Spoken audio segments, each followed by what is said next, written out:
What if issue 38? What if Thor had become a thrall of Seth, written by Roy Thomas, penciled by William Marshall Rogers, inked by Sam De La Rosa, lettered by Janice Chang, and colored by Renee Witterstatter. As we enter part 4 of Timequake, we find ourselves in the royal halls of Asgard. But all is not as it should be. Odin, all-father of the Norse god, stands bound in enchanted chains, a prisoner before the throne now occupied by the Egyptian death god. Seth, the golden grandeur of Asgard, has fallen under a dark and foreign reign. Seth, triumphant, presides over the conquest with smug satisfaction, having subdued even the might of Odin, the former ruler of the gods. Once unmatched in power and wisdom, is now silenced and humbled. Once loyal subjects are either slain, broken, or serving this new master. The grim tableau is not just a tragedy for Asgard, it's part of a larger multiverse unraveling. The Watcher observes as this timeline, twisted by the corruption of its nexus being, becomes the fourth critical disturbance in the fabric of reality. The Timekeeper's worst fears are unfolding, as yet another timeline tilts dangerously towards collapse. The Watcher observes the timeline unfold, he realizes the dire situation. In this altered reality, Odin is the crucial nexus being.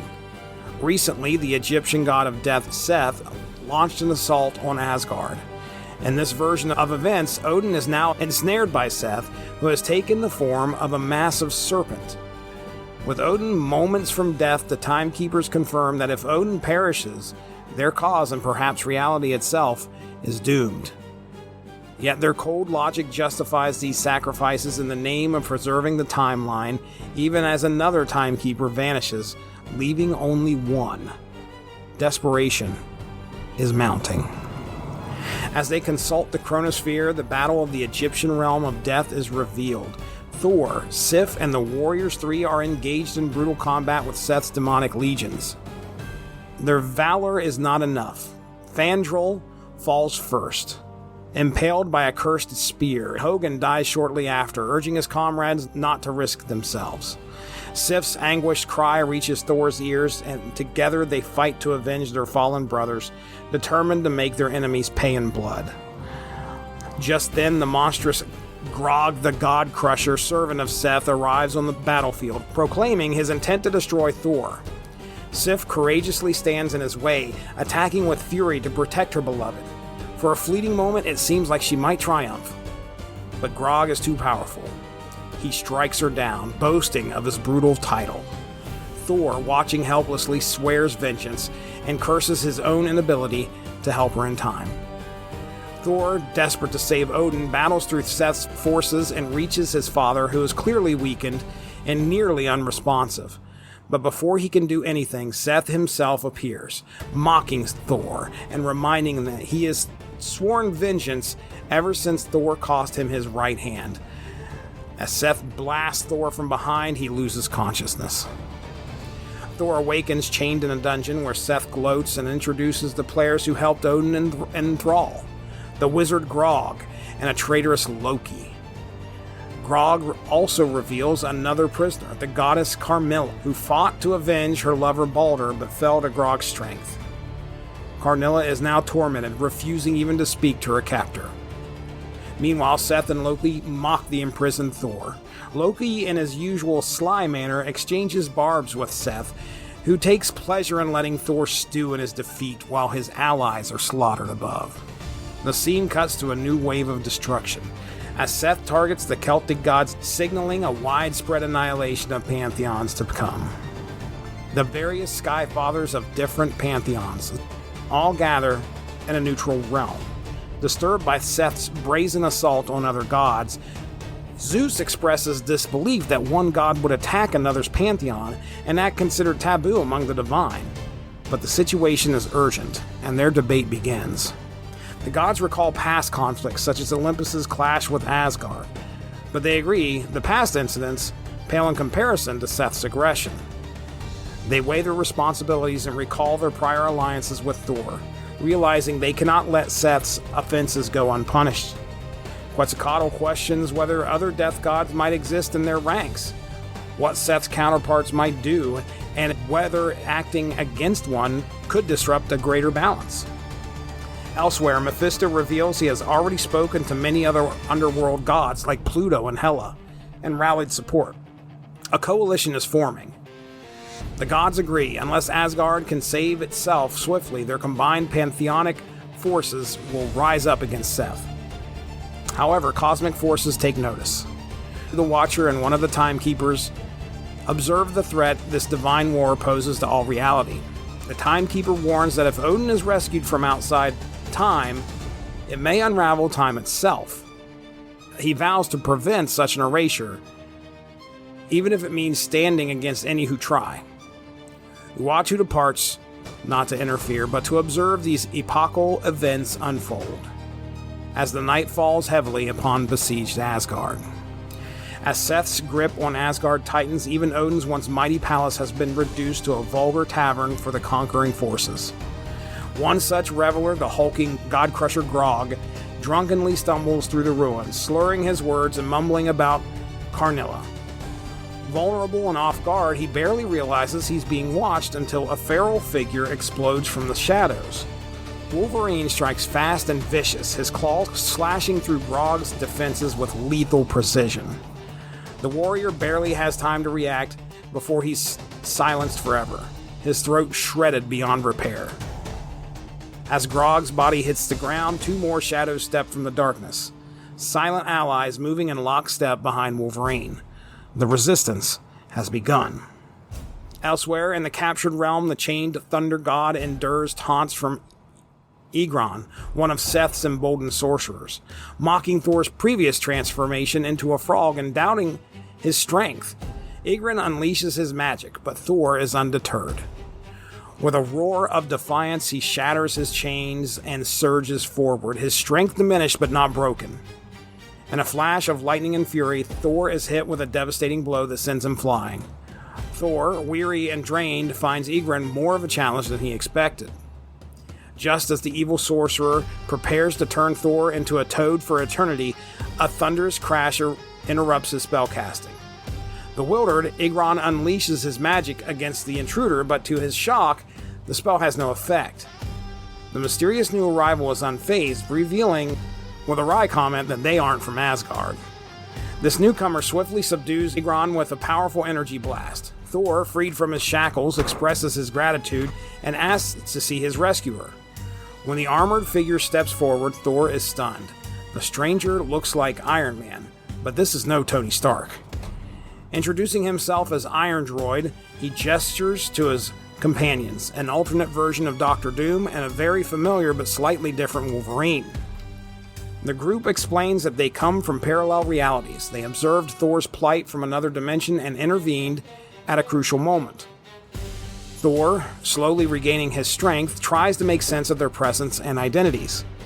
Doom reveals he too is a variant, and that each of them was pulled from their respective Earths by a mysterious force known only as the Whisperer.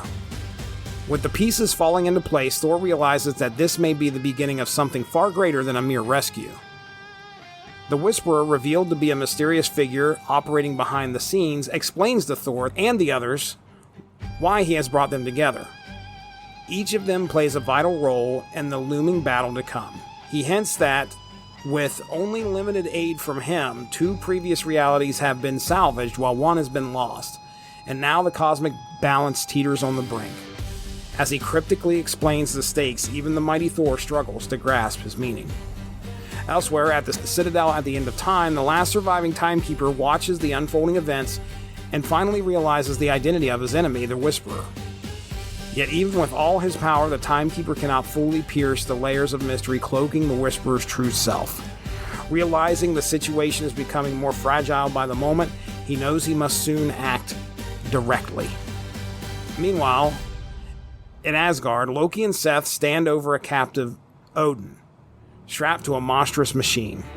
Seth eagerly awaits the moment when he can drain the remaining power from the Allfather and become supreme over both the Odin sphere and another realm. Loki, ever pragmatic, admits he would have preferred to take a throne no longer beholden to god or kings, but he'll settle for one that's shared, if that means power. Despite their alliance, there's an uneasy tension between the two, made more sinister by the looming presence of their captive. Suddenly, chaos erupts as Iron Droid, Vampire Wolverine, Doctor Doom, and Thor smash through the defenses and confront the villains. As combat begins, Loki panics, realizing their god power siphoning machine is vulnerable. The Timekeeper intercedes to preserve the fragile web of time. He summons a deadly enforcer, a protectroid from the end of time. The towering machine lands with explosive force, immediately striking Iron Droid and launching into battle against the time-displaced heroes. And the fate of the time stream is still hanging in the balance. As the battle rages, Thor hurls himself at Seth with thunderous force, their godly blows shaking the very walls of time itself. Dr. Doom confronts Loki, matching wits with technology against trickery and divine arrogance. The contest between them, man versus god, is as unbalanced as it is intense, yet Doom fights with resolve, refusing to yield. Meanwhile, Vampire Wolverine strikes with animal ferocity, sinking his claws into Loki and forcing the trickster god into a rare moment of panic. Realizing the threat posed by this unrelenting predator, Loki flees, choosing cowardice over continued combat. Elsewhere, the Protectroid lashes out in a final surge of electricity, momentarily overwhelming Iron Droid. But the tide turns when Iron Droid locates a single vulnerable wire in the machine's system. With precision and force, he severs it, disrupting the Protectroid's power. The once mighty enforcer of the timeline crashes down, defeated. Thor, not finished, reclaims Mjolnir and unleashes its full fury upon Seth. The god of death is struck with a devastating blow, his stolen might proving no match for the Thunder God's divine weapon. Seth reels in pain, still defiant, vowing that while he lives, he will prevail. But Thor, fueled by vengeance for the assault on Odin and the threat to Asgard, delivers a crushing blow, sending Seth hurtling through the rubble and ruin. The heroes are gaining ground, and the god power siphoning machine is no longer safe. As the dust settles from the clash, our heroes regroup. Thor, battered but unbroken, cradles the injured Allfather. Iron Droid and Vampire Wolverine stand nearby, bruised but victorious, and Doom, silent and brooding, keeps watch, already anticipating the next threat. Elsewhere, the last of the Timekeepers who could recall what had just transpired vanishes, erased from existence. In the chamber where Seth once stood, a mysterious robed figure known only as the Whisperer emerges. He commends his champions for the victory and, through the cryptic language, reveals a deeper manipulation at play. Then, in a flash of golden energy, the Whisperer sheds his disguise. It is Immortus, master of time itself. The supposed prisoner of the Timekeepers reveals he had been playing a long game, hidden in plain sight and using the chaos to orchestrate his escape. As the stunned heroes watch, Immortus declares his supremacy over time and vanishes into the time stream, leaving them deceived and powerless to stop him. Meanwhile, at the Time Variance Authority, chaos continues to erupt. Bureaucrats argue over the consequences of Immortus' escape, some dismissing it as a necessary purge, and others realizing the catastrophic implications. Most alarmingly, the Timekeepers are now missing. Fingers point, accusations fly. As the secretaries of time bicker, they overlook the growing shadow of a new timeline unraveling around them. Immortus is free, the timeline is vulnerable, and the true battle for control over time itself has only just begun.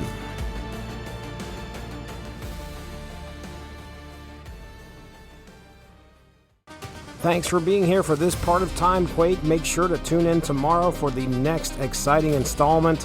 And make sure to head to Twitter and check out hashtag SBTU or hashtag SuperblogTeamUp. Should be able to find all of the great participants taking part in the Superblog Team Up event in time.